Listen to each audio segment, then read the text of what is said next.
শীতের সকালে গরম গরম নুডলস কার না ভালো লাগে। বিশেষ করে বিভিন্ন প্রকার সবজি দিয়ে শীতের সকালে নুডলসটা অসম্ভব মজা লাগবে। আশা করি আজকের রেসিপিটা ভালো লাগবে। ভালো লাগলে চ্যানেলটি সাবস্ক্রাইব করে পাশে থাকবেন। চলে যাচ্ছি মূল রেসিপিতে। আমি এই নুডলস রান্না করার জন্য প্রথমে নিয়েছি একটি টমেটো, আর টমেটোটা একটু কুচি কুচি করে নিচ্ছি, আর নিয়েছি একটা ক্যাপসিকাম। তো আসলে নুডলসে ক্যাপসিকাম দিলে একটু ভালো ঘ্রাণ পাওয়া যায়, খেতে খুব অসাধারণ লাগে বিশেষ করে আমার কাছে। তো ক্যাপসিকাম আমি অর্ধেকটা দিচ্ছি আর অর্ধেকটা রেখে দিচ্ছি, যেহেতু আমি নুডলসের পরিমাণটা খুবই কম রান্না করব। তো আমরা কম বেশি হিসাব করে ক্যাপসিকামটা দিবেন। দেখতে পাচ্ছেন নিয়ে যেখানে আমি হাড় ছাড়া মুরগির মাংস, আমি 3 পিস মুরগির মাংস নিয়েছি হাড় ছাড়া, আর মুরগির মাংসগুলো কুচি কুচি করে কেটে নিয়েছি। তো বিশেষ করে বাচ্চাদের জন্য এই নুডলসটা খুবই হেলদি হয়, বাচ্চারা খুব পছন্দ করে এবং বড়রা খেতে পছন্দ করে।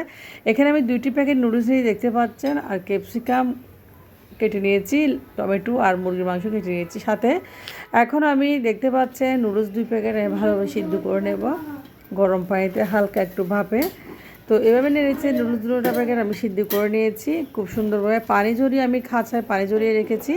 তো এদিকে আমি চলে আসলাম একটা প্যান বসিয়ে চুলায় অল্প সয়াবিন তেল দিয়ে দিলাম। দেখতে পাচ্ছেন সয়াবিন তেল যখন গরম হয়ে আসছে, আমি এরপর দিয়ে দিয়েছি এখানে ক্যাপসিকাম আর টমেটো কুচি আর মুরগির মাংস কুচি, আর সাথে দিয়েছি একটা বড় সাইজের পেঁয়াজ কুচি।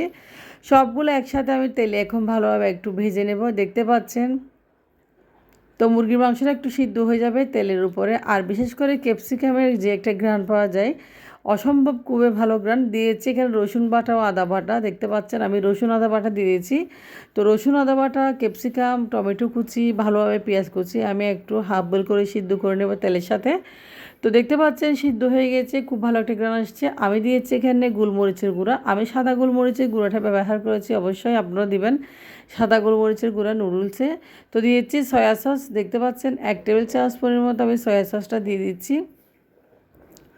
তো এই নুডলসটা আসলে খেতে খুব ভালো লাগে, আর ক্যাপসিকামের যেটা ঘ্রাণ পাওয়া যায় এটা অসম্ভব ভালো লাগে। বিশেষ করে আপনারা চাইলে অন্য অন্য সবজি অ্যাড করতে পারেন, আমি বাসায় যা আছে তা দিয়ে আজকে নুডলসটা বানাচ্ছি। তো ভালোভাবে কষিয়ে নিচ্ছি। দেখতে পাচ্ছেন মাংসটাও কষা হয়ে গেছে এবং মাংসটা সিদ্ধ হয়ে গেছে, আর ক্যাপসিকাম টমেটো প্রায় সিদ্ধ হয়ে গেছে। এ পর্যায়ে খুব ভালো একটা ঘ্রাণ আসছে। এখন আমি দিয়েছি নুডলসের যে প্যাকেটে মশলা থাকে, নুডলসের মশলাগুলো দিয়েছি দেখতে পাচ্ছেন। তো মশলাগুলো দিয়ে ভালোভাবে আমি একটু নেড়েচেড়ে একটু কষিয়ে নিচ্ছি। তো ভালোভাবে কষানো হয়ে গেছে, দেখতে পাচ্ছেন একদম ক্যাপসিকামটা একদম চুপসে গেছে, একদম ছোটো হয়ে গেছে, বোঝা যাচ্ছে না আমি যে ক্যাপসিকাম দিয়েছি। আর টমেটোগুলোও বোঝা যাচ্ছে না, একদম মেল্ট হয়ে গেছে, খুব সুন্দর একটা কালার এসেছে। তো এরপর যে আমি দিয়ে দিব নুডলসগুলো, দেখতে পাচ্ছেন আমি পানি ঝরিয়ে রাখা 2 প্যাকেট নুডলসগুলো দিয়েছি উপর থেকে। তো সচরাচর আসলে এই নুডলসটা বাচ্চারা খুব বেশি পছন্দ করে, অসম্ভব বুড়োরাও পছন্দ করবে, বড়রাও পছন্দ করবে। তো বুড়ো বড় ছোট সবাই পছন্দ করবে এই নুডলসটা আশা করি। অবশ্যই রেসিপিটা আপনারা একবার ফলো করবেন, এভাবে শীতের সকালে নুডলস রান্না করে সবাইকে দিবেন, একদম সবাই সব চমকে যাবে। তো এই নুডলস রান্নাটা আমি একটু ধনিয়া পাতা দিয়েছি, দেখতে পাচ্ছেন একটু ভালো ঘ্রাণের জন্য দিয়েছি কাঁচামরিচ কুচি। তো কাঁচামরিচটা এভাবে দিচ্ছি যেহেতু বাচ্চার জন্য রান্না করতেছি, কাঁচামরিচটা পরে দিচ্ছি একটু ফ্লেভারসের জন্য। তো নুডলসটা আমি রান্না করে নিয়েছি, দেখতে পাচ্ছেন একদম নেড়েছে নুডলসটা হয়ে গেছে। তো রেস্টুরেন্টে অনেক সময় আমরা সয়াবিন খাই, সয়াবিনের চেয়ে নুডলসটা আসলে অনেক মজা, খেতে অসাধারণ। তো আমি একটা প্লেট এখন সার্ভ করে নিয়েছি, নুডলসটা একদম গরম গরম। তো এভাবে মেহমানদের দিলে আসলে মেহমান খুশি হয়ে যাবে, অসম্ভব মজাদার এই নুডলসটা।